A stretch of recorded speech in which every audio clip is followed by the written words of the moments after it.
मुल्क के दीगर शहरों की तरह सोबतपुर में भी गैस प्रेशर में कमी हो चुकी है और गैस न होने के बराबर है। गैस न होने के बायस बच्चे स्कूल नाश्ता किए बगैर जाने पर मजबूर हैं।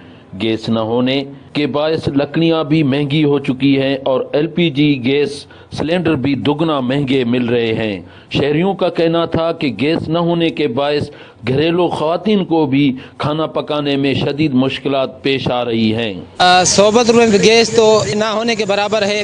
गैस आता नहीं है, बिल आ जाता है। इस हवाले से तालीमी जो बच्चे हमारे पढ़ते हैं स्कूल और कॉलेज में उनके लिए बहुत दुश्वारी हो रही है, क्योंकि सुबह को वो उठते हैं तो गैस नहीं होती, तो नाश्ता कैसे करेंगे? जब अगर नाश्ता नहीं करेंगे तो स्कूल कैसे जाएंगे?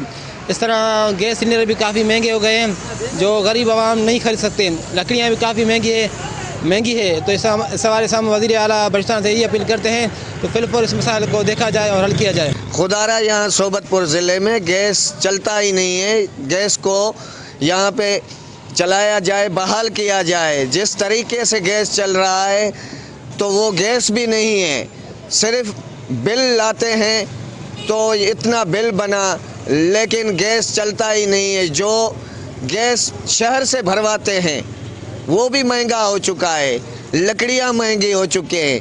गरीब जाए भी तो कहाँ जाए? हम वज़ीर आला बिजिंजो साहब से, अब्दुल कद्दूस साहब से गुजारिश करते हैं और जो गैस के बड़े हुक्मरान हैं उनसे अपील करते हैं तो सोबतपुर ज़िले में गैस को बहाल किया जाए। अब ज़रूरत इस अमर की है कि हुकूमत गैस बहरान और लोड शेडिंग पर काबू पाकर सार्फिन को रिलीफ फराहम करे। सरदार बंगुलजई, वश न्यूज़, सोबतपुर।